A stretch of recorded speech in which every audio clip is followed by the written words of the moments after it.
Muy bien, hermanos, vamos a entrar a esta parte del mensaje, hermanos, sobre lo cual está orando.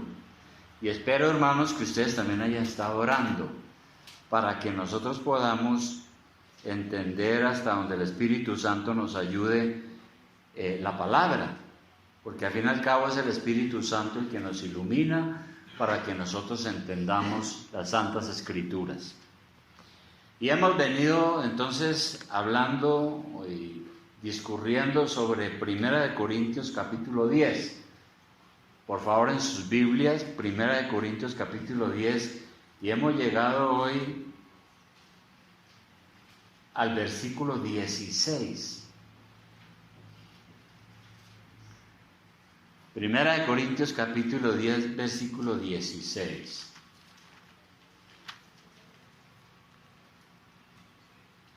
Ahora, esta carta fue una carta que escribió el apóstol San Pablo por allá en el año 53 al 54 después de Cristo. Es decir, la carta tiene ya sus 20 siglos. Para una iglesia en Corinto, una iglesia que el apóstol había fundado. Y el apóstol entonces estaba en otro lugar, se entera de algunas situaciones y escribe esta carta inspirado por el Espíritu Santo. Y tiene valiosas enseñanzas para nosotros hoy, porque es que la palabra de Dios permanece para siempre, nunca caduca. Ahora, Corinto.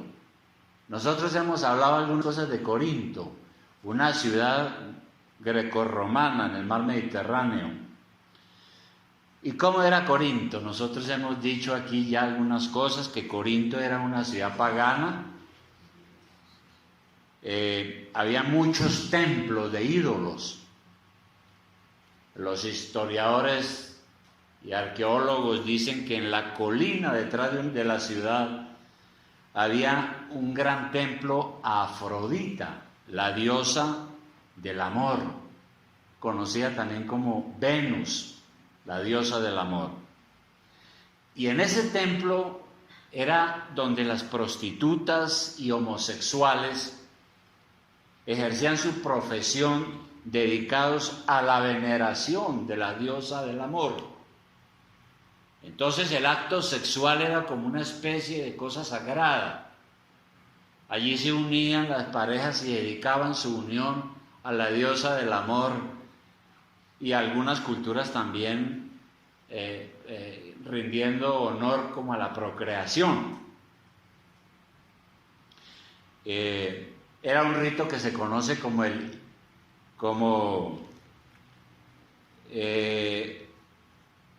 propio de los griegos. Entonces, dentro de la ciudad misma habían diversos templos, habían muchos templos. Los que han tenido la oportunidad de ir a ese lugar encuentran las ruinas todavía de esos lugares.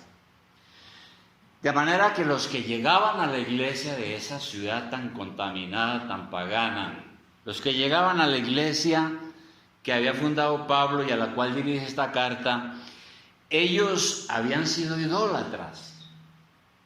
Y llegaron a la iglesia y conocieron de Jesucristo y del Evangelio y de todas las bendiciones de Dios, pero traían un fondo muy pagano, muy idólatras.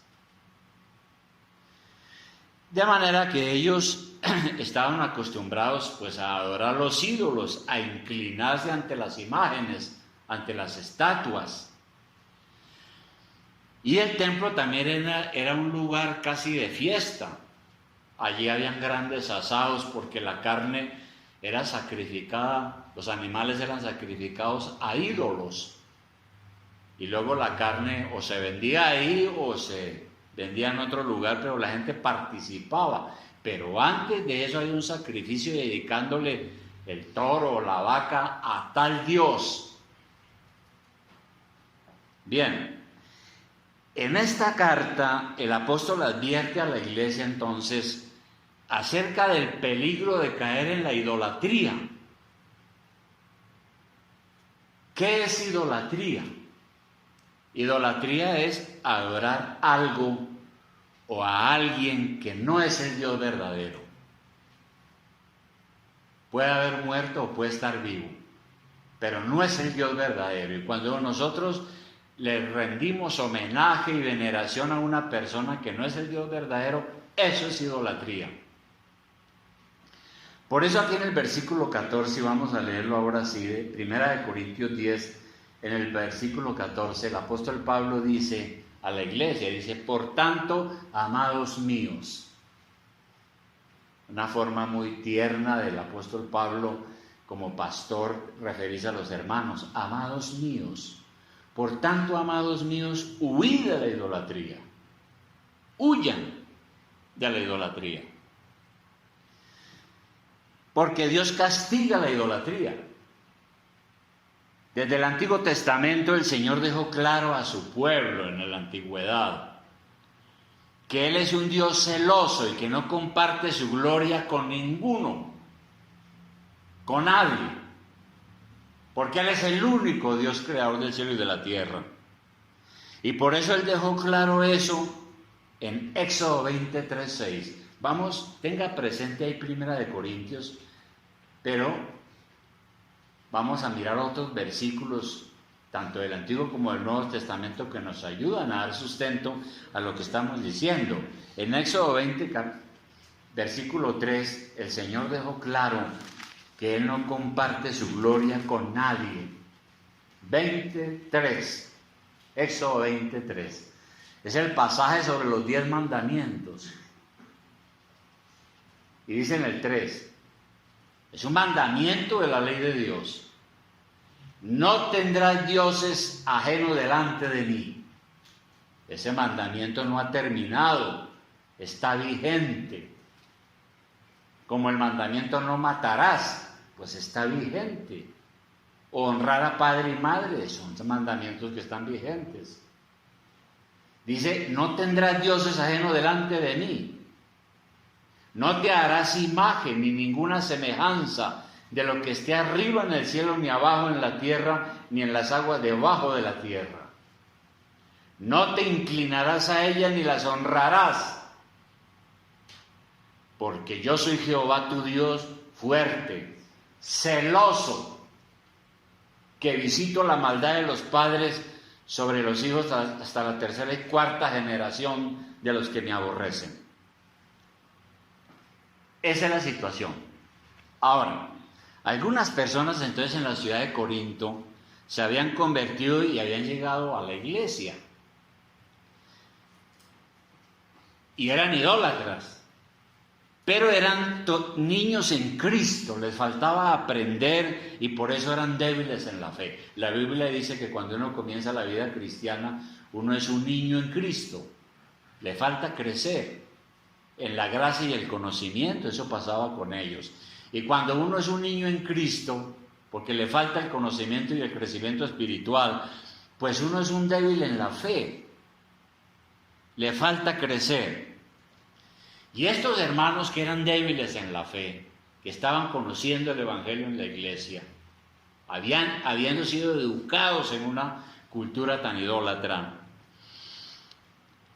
no se habían desprendido completamente de sus antiguas creencias. Eso costó un tiempo de formación. Iban a la iglesia entonces algunos, pero a la vez iban a los templos paganos a comer carne que había sido sacrificada a los ídolos. ¿Ya cómo es? Fueron a la iglesia y ya les dijeron: mira, hay un único Dios, es el verdadero Dios, Jesucristo es nuestro Salvador. Ellos decían: ok, muy bien, y creían, pero tenían como cierto miedo y entonces a escondidas de la iglesia iban al templo donde estaban acostumbrados a adorar a sus ídolos. El culto de adoración que celebramos los cristianos, ya llevamos 2000 años de existencia. El culto de adoración que celebramos los cristianos es algo muy diferente al culto de adoración de los paganos. Eso fue lo que quiso decir Pablo.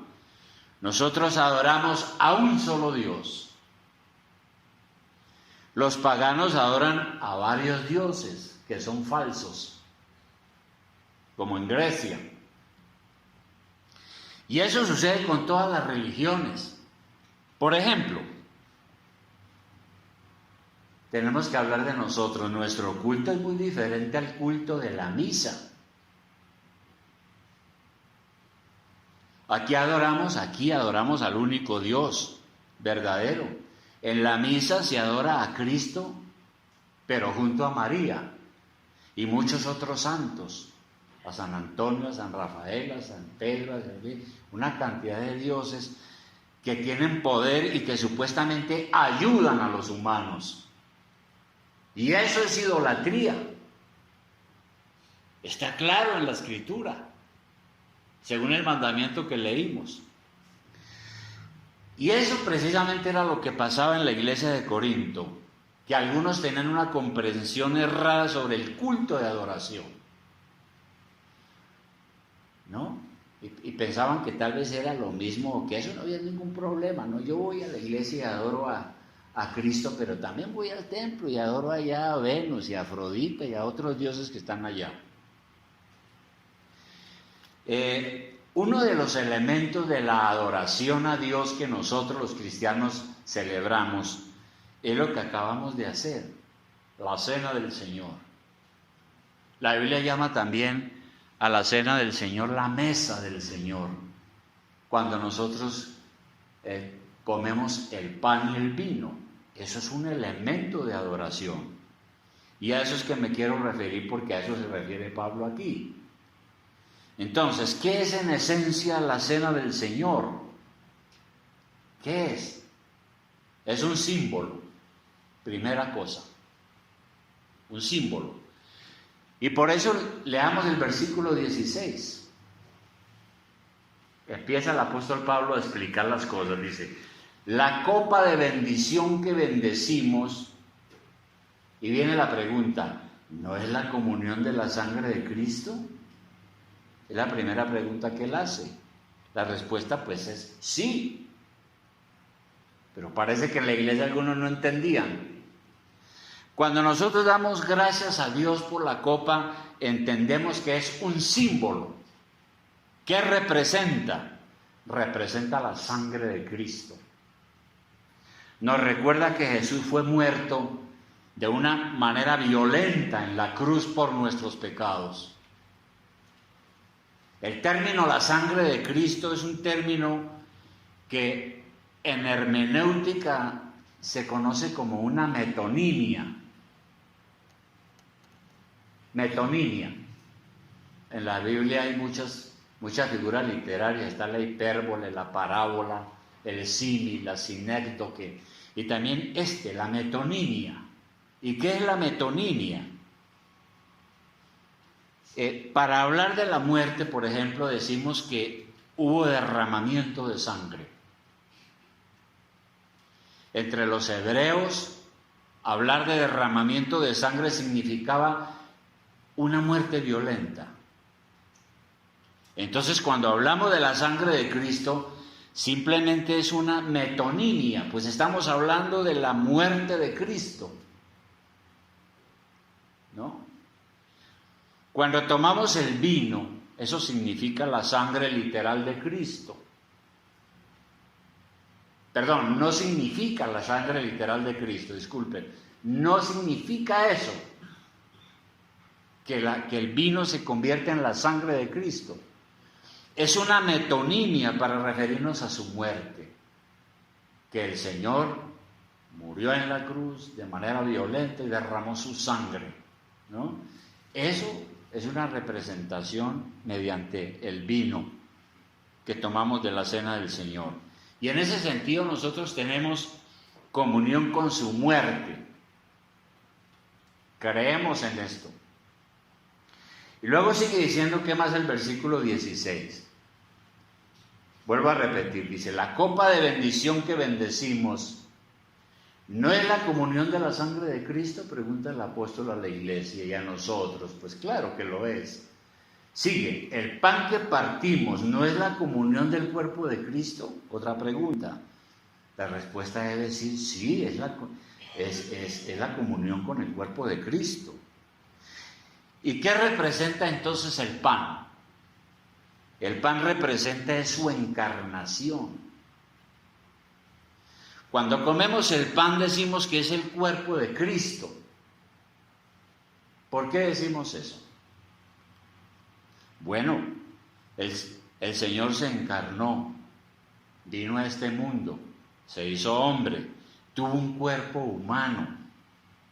La comunión entonces nos relaciona con el Cristo viviente, que como dice el apóstol en otra carta, no se aferró a la gloria, no quiso ser igual a Dios, sino que vino a este mundo y se encarnó y se hizo hombre, se humilló y todo lo que hizo por nosotros. El pan nos recuerda entonces su vida, el pan nos recuerda su cuerpo, nos recuerda su humanidad, porque Dios se hizo hombre. Se hizo hombre para sufrir lo que nosotros sufrimos. Fue tentado como hombre, como nosotros somos tentados. Se hizo hombre para socorrernos y llegar a ser nuestro gran sumo sacerdote, como dice Hebreos. Él entregó toda su vida para salvarnos. Él es el pan de vida, pan que compartimos y recordamos cuando celebramos la cena del Señor. Todos los creyentes entonces comparten la vida de Cristo y en ese sentido no solamente comulgamos con la muerte de Cristo, sino comulgamos con su vida, con todo lo que Él hizo por nosotros. Entonces, este asunto de la mesa del Señor, del pan y del vino, de la cena del Señor, es un símbolo, ¿no?, que nos habla de su muerte violenta en la cruz, de su vida que entregó por nosotros. En ningún momento el vino se convierte en sangre verdadera, como enseñan algunos. En ningún momento el pan se convierte en algo vivo como el cuerpo humano. Simplemente es un símbolo. Pero algo más, Pablo dice aquí que es también una comunión. Es comunión. La cena es la comunión de nosotros en su muerte, versículo 17. Sigamos, dice, siendo uno solo el pan, nosotros con ser muchos somos un cuerpo, pues todos participamos de aquel mismo pan. En esta mañana todos participamos de un solo pan, que representa el cuerpo de Cristo. ¿Qué significa la palabra comunión? La palabra comunión significa estar unidos en mente, en espíritu. Y esta comunión debe ser real porque somos el cuerpo de Cristo y todos somos miembros los unos de los otros. Entonces nos reunimos en torno a la mesa del Señor para participar de esta cena conmemorativa que nos habla de la muerte del Señor, muerte que sirvió para nuestra salvación. De manera que cuando nosotros tomamos la cena, estamos celebrando nuestra comunión con Él, nuestra unión con Cristo, nuestro Señor y Salvador. Pero también estamos celebrando la comunión entre nosotros, los hermanos en la fe, porque todos estamos juntos, tenemos una sola fe, un solo bautismo, un solo Señor. Y por eso tenemos comunión no solamente con Dios, sino unos con otros como hermanos en la fe. Y entonces el apóstol nos pone un ejemplo de adoración del Antiguo Testamento. Vamos a leerlo en el versículo que sigue, 18. Versículo 18. Pablo sigue diciendo, mirad a Israel. O sea, él está explicando todo este asunto y luego le dice aquí en la carta a la iglesia, miren a Israel. Es decir, miren el Antiguo Testamento. A Israel según la carne, es decir, como pueblo de Dios en la antigüedad. Los que comen de los sacrificios no son partícipes del altar. Otra pregunta. La respuesta es, pues sí. cuando el pueblo de Israel hacía sacrificios en el altar de sacrificios, pues participaban de ese altar, porque era una manera de adorar a Dios en el Antiguo Testamento. Entonces Israel trajo sacrificios, por ejemplo un toro o un macho, un cabro, el animal que fuera, traía sacrificios.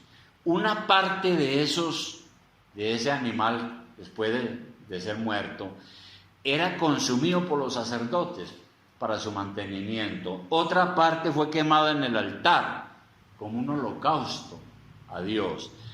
Y el resto de la carne se dividía entre el sacerdote y el que presentaba la ofrenda, o sea, el adorador. Y hubo una comunión entonces, en ese acto de hacer un sacrificio en el altar de sacrificios.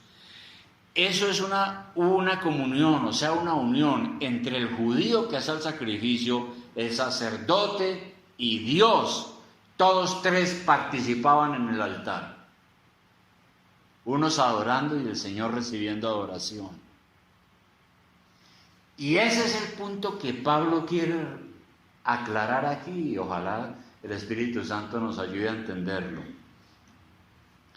La adoración es una identificación, es una comunión con lo que se está adorando o con quien se está adorando. La comunión con el altar para el caso de los judíos significaba comunión con Dios y con todos los que estaban ahí. La comunión con Cristo en la cena del Señor para el cristiano significa unión con el Señor y unión con todos los demás hermanos que participan de esta mesa, que se conoce como la mesa del Señor. Entonces, mirado así, la cena del Señor también es identificación con nuestro único Dios. Compartimos las enseñanzas de la palabra de Dios. ¿Sí? Si compartimos con otras enseñanzas de otra religión o compartimos en otros cultos que no son bíblicos, pues hay problemas, ¿no? Porque eso es falsa adoración, que era lo que estaba pasando en la iglesia, ¿no? Y que Pablo quiere explicar aquí. Si nosotros escuchamos otras enseñanzas fuera de la palabra o vamos a un culto donde no se adora al verdadero Dios, un culto que no es bíblico, pues eso es una falsa adoración. Versículo 19. Sigue diciendo Pablo: ¿qué digo pues? ¿Que el ídolo es algo o que sea algo lo que se sacrifica a los ídolos? Antes digo que lo que los gentiles sacrifican, a los demonios lo sacrifican y no a Dios. Y no quiero que vosotros os hagáis partícipes con los demonios. El apóstol entonces aquí aclara algo. Volvamos a recordar por qué Pablo está escribiendo esto, ¿no? Había gente que venía al culto y todavía iba a los templos de los ídolos. Pablo lo llama débiles en la fe.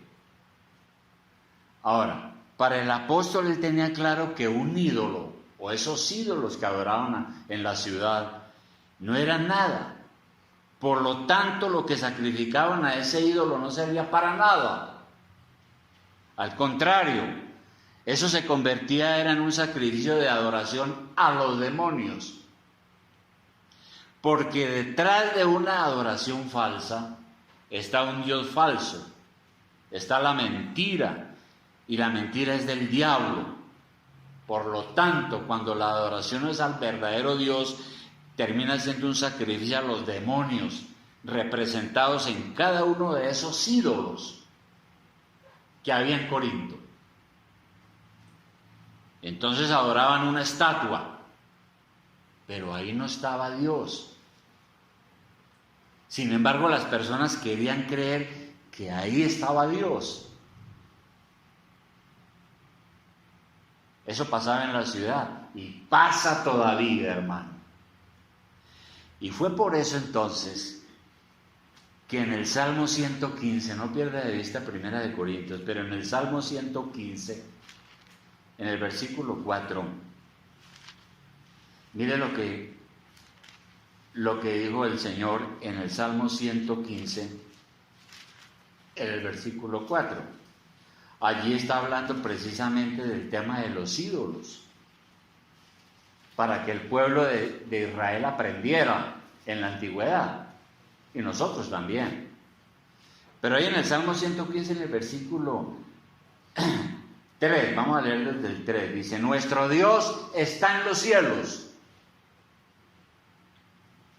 todo lo que quiso ha hecho. Los ídolos de ellos, o sea, de las religiones paganas, los ídolos de ellos son plata y oro, obra de mano de hombres, porque muchos de esos ídolos los hacían de oro o de plata, como el becerro de oro en el monte Sinaí. Tienen boca, mas no hablan. Tienen ojos, mas no ven. Orejas tienen, mas no oyen. Tienen narices, mas no huelen. Manos tienen, mas no palpan. Tienen pies, mas no andan. No hablan con su garganta. Y uno a veces le parece que se está burlando. El escritor sagrado del paganismo, ¿no? Semejantes a ellos son los que los hacen, y cualquiera que confía en ellos. Eso es una falsa adoración. Ahora, en esto hay un peligro, porque Satanás puede enviar a uno de sus demonios. ¿Qué son los demonios? Los demonios son espíritus diabólicos que están al mando de Satanás. A nosotros no nos hacen ningún daño. Antes de tener a Cristo sí nos hacían daño, ahora no. Así como dicen en el lenguaje popular, tenemos la contra, y la contra es Cristo mismo, que es nuestro Salvador. Pero mire, el peligro está en que Satanás puede enviar a uno de sus demonios para hacerse pasar por el Dios que la gente piensa que está en esa estatua. Y ese demonio es capaz de hacer milagros para mantener a la gente adorando a ese ídolo y mantenerla bajo el engaño. Y ese fue uno de los pecados de Israel. Porque es que uno se pone... y uno encuentra a veces eso aquí, en la religión del país, ¿no? La religión católica. No fue que San Pedro me hizo, fue que San Antonio me hizo esto, fue que Santa Lucía me sanó de los ojos, fue que... Y entonces hay una cantidad de cosas y de santos y de ídolos que hacen milagros. Y la gente más se aferra a ese problema. Ese fue uno de los pecados de Israel en Deuteronomio 32:17. Deuteronomio 32:17. Miremoslo, ya regresamos nuevamente a Primera de Corintios, pero en Deuteronomio 32:17 está aquí el Señor hablando, reprendiendo a su pueblo. 32, vamos a leer desde el 16. El Señor está, digamos que, bravo con su pueblo. Y por eso dice estas cosas. Dice, le despertaron a celos con los dioses ajenos. Eso hizo Israel en la antigüedad. Cometió ese pecado. Despertaron a celos a Dios con los dioses ajenos.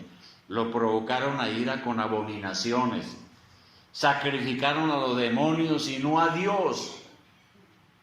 A dioses que no habían conocido. A nuevos dioses venidos de cerca que no habían tenido vuestros padres. De la roca que te creó, te olvidaste, te has olvidado de Dios tu creador. Un gran pecado de Israel que es recriminado acá. Y lo mismo dice el Salmo 96. Vamos ahora al Salmo 96. Salmo 96, versículo 1. Dice lo siguiente, Salmo 96, versículo 1. Dice, cantad a Jehová cántico nuevo. Cantad a Jehová toda la tierra. Cantad a Jehová, bendecid su nombre, anunciad de día en día su salvación. Proclamad entre las naciones su gloria, en todos los pueblos sus maravillas. Porque grande es Jehová y digno de suprema alabanza. Temible sobre todos los dioses. Y dioses está en minúscula, o sea que todo lo que la gente que no conoce a Cristo llama dioses. Porque todos los dioses, otra vez en minúscula, de los pueblos son ídolos. Aquí no es el cuento del Papa, que es que todas las religiones son lo mismo, que todos son hermanos, amémonos hermanos, todos van a llegar al cielo algún día, eso no importa por cuál camino ande. No, hermano, aquí la Biblia no dice eso. Pero Jehová hizo los cielos, alabanza y magnificencia delante de él, poder y gloria en su santuario. Dice este Salmo 96. Entonces, si adoran a un Dios falso, un demonio puede hacerse pasar por él. Y lo mismo más adelante en el Salmo 106. Salmo 106, en el versículo 36. Salmo 106, 36. Nuevamente el Señor reprende a su pueblo en la antigüedad por la idolatría. Y dice aquí, Salmo 106, 36, dice, y sirvieron a sus ídolos, los cuales fueron causa de su ruina. Sacrificaron sus hijos y sus hijas a los demonios, porque por ejemplo había una práctica pagana terrible, ¿no? Y es que muchas familias, cuando nacía un niño, se lo entregaban a Moloch en sacrificio. Lo quemaban, creo, y se lo dedicaban a él. Por eso dice aquí, sacrificaron sus hijos y sus hijas a los demonios, y derramaron la sangre inocente, la sangre de sus hijos y de sus hijas, que ofrecieron en sacrificio a los ídolos de Canaán. Y la tierra fue contaminada con sangre. Se contaminaron así con sus obras y se prostituyeron con sus hechos.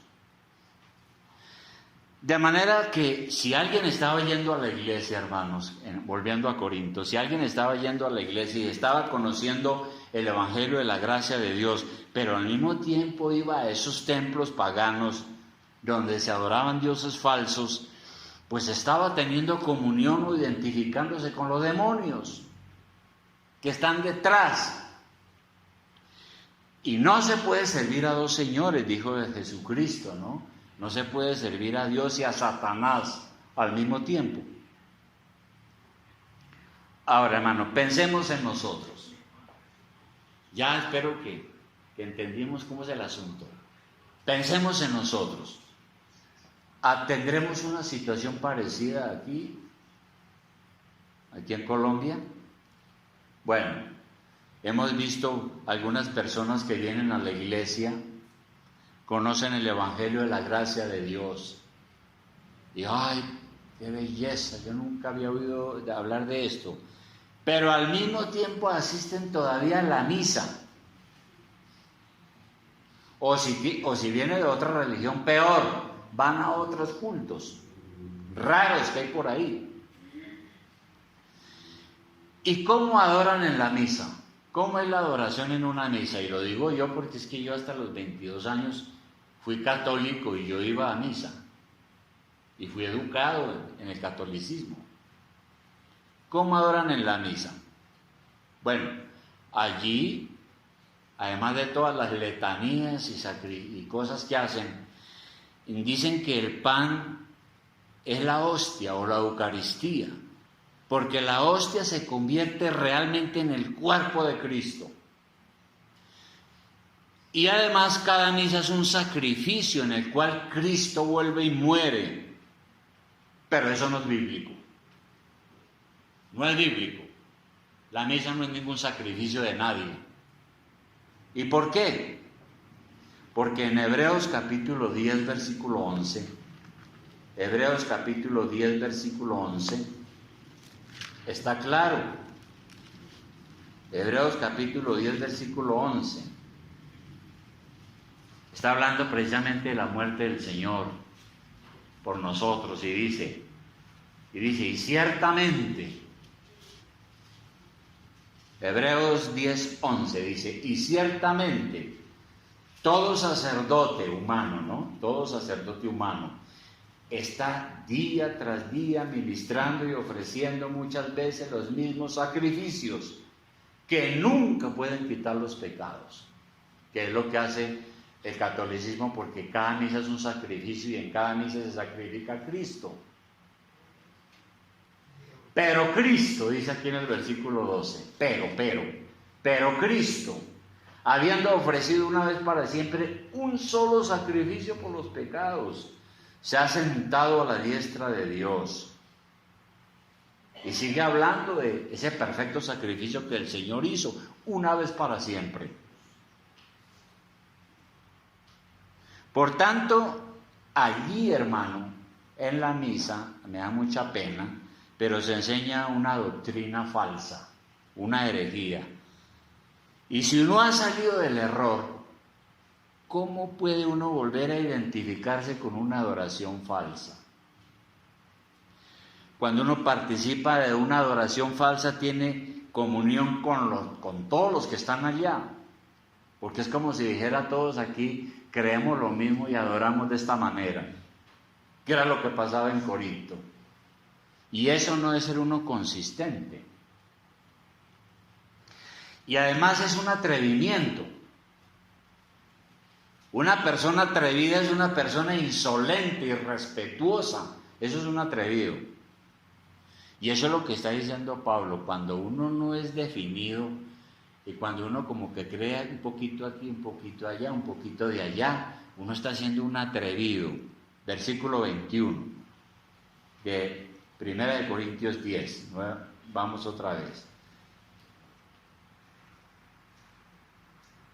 21. En el 20 Pablo ha dicho, antes digo que lo que los gentiles sacrifican, los gentiles son los que no eran judíos, a los demonios los sacrifican y no a Dios, y no quiero que vosotros os hagáis partícipes con los demonios. No podéis beber la copa del Señor y la copa de los demonios, no podéis participar de la mesa del Señor y de la mesa de los demonios. ¿O provocaremos a celos al Señor? ¿Somos más fuertes que Él? Es la pregunta de Pablo. ¿Por qué? Porque Dios es uno. El apóstol pregunta a los corintios, ¿cómo ustedes pueden participar de la mesa del Señor tomando la cena y después van y participan de la mesa del demonio, compartiendo y creyendo la mentira?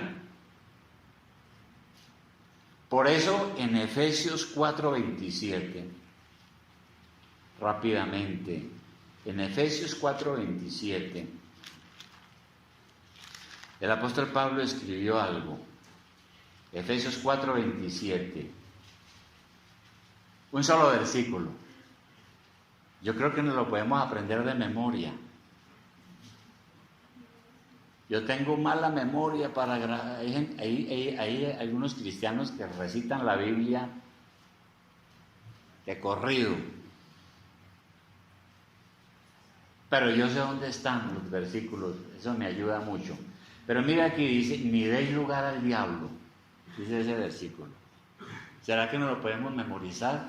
Ni deis lugar al diablo, está diciendo ahí. Entonces, el apóstol dice eso, no le den lugar al diablo, es su responsabilidad evitar personas, lugares, tentaciones que pueden abrir la puerta de su vida a Satanás. Antes de uno tener a Cristo, hermano, todos los días yo le abría la puerta a Satanás. Lo hacía pasar. ¿Cómo? Con pensamientos, con lugares donde yo estaba, con pecados que uno cometía, con tantas cosas que hacía uno. Uno no puede abrirle la puerta de su vida a Satanás. Pablo dice, no le den lugar al diablo. ¿Por qué? Porque Dios es celoso.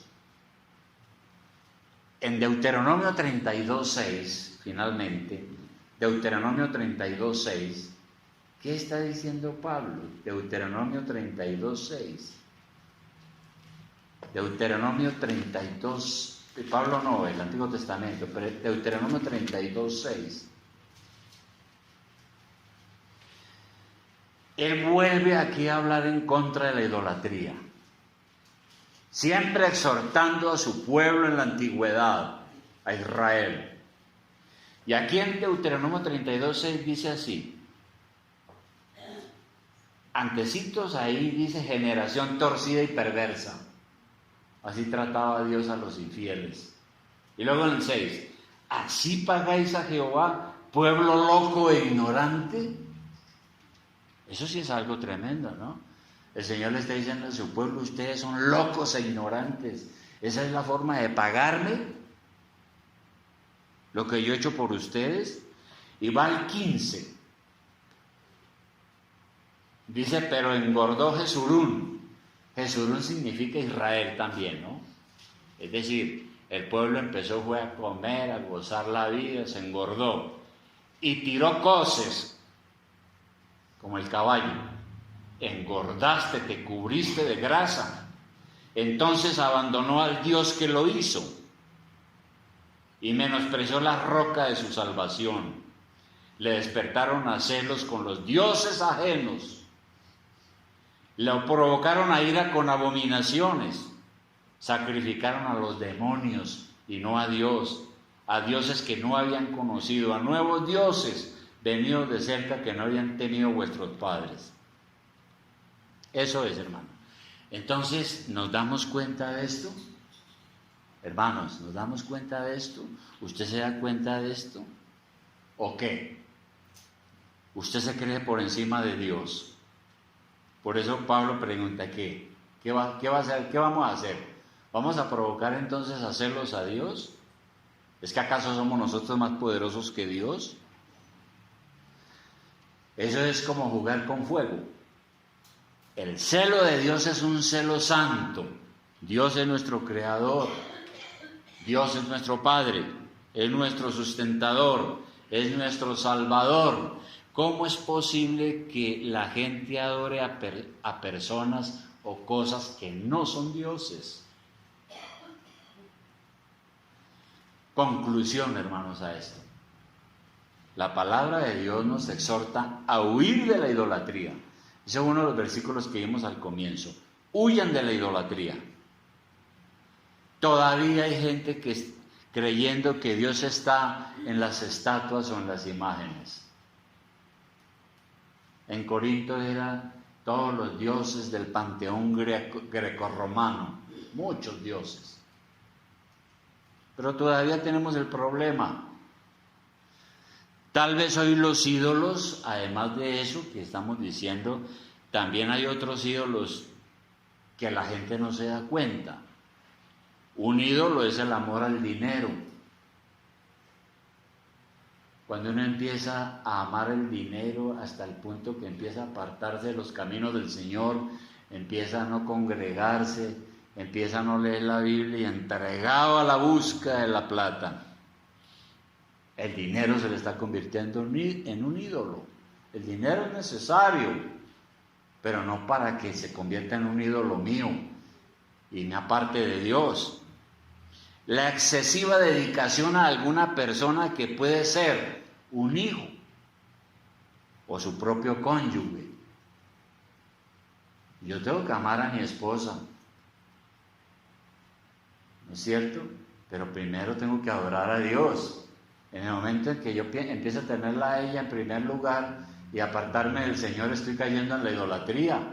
O los hijos, un hijo. Hay que amar a los hijos y ser responsable, pero no hasta el extremo que por detrás de los hijos uno abandona sus cosas de Dios y eso se le convierte en una idolatría. Porque cualquier persona o cosa que para uno sea más importante que Dios, eso es un ídolo. Eso es lo que tiene uno que examinar. El culto verdadero a Dios es el que está prescrito aquí en las Escrituras, especialmente cuando cumplimos las ordenanzas dadas en la palabra, por ejemplo el bautismo y la cena del Señor, como lo hicimos hoy. Uno no tiene que ir a ninguna otra parte donde se dan cultos falsos, porque uno puede terminar adorando al demonio. Qué bendición participar de la cena del Señor. Es un recordatorio tremendo, una comunión en el Espíritu Santo, cuando nosotros tomamos el pan y tomamos el vino como representación del cuerpo y la sangre de Cristo, todos juntos aquí adorando al Señor. De manera que yo quiero terminar con una sola pregunta. ¿Usted cumple con el primer mandamiento de la ley de Dios? Éxodo 23:5. Ya lo vimos. ¿Usted cumple con el primer mandamiento de la ley de Dios? 23. ¿Qué dice ese mandamiento? Éxodo 23 dice: no tendrás dioses ajenos delante de mí. Sea la plata, sea una persona, sea cualquier cosa. No te harás imagen, ni ninguna semejanza de lo que esté arriba en el cielo, ni abajo en la tierra, ni en las aguas debajo de la tierra. No te inclinarás a ellas. O sea, no se arrodillará delante de esas estatuas o imágenes, ¿no? Ni las honrarás. Porque yo soy Jehová tu Dios fuerte, celoso, que visito la maldad de los padres sobre los hijos hasta la tercera y cuarta generación de los que me aborrecen. Hermano, ¿cumplimos con ese mandamiento? Esto es para que nos examinemos, ¿no? Examinemos nuestra vida. ¿Quién está primero? ¿Quién está primero en su vida? Debe ser Dios, el único Dios. Cualquier otra cosa ya es idolatría. Piensen en eso. Vamos a orar.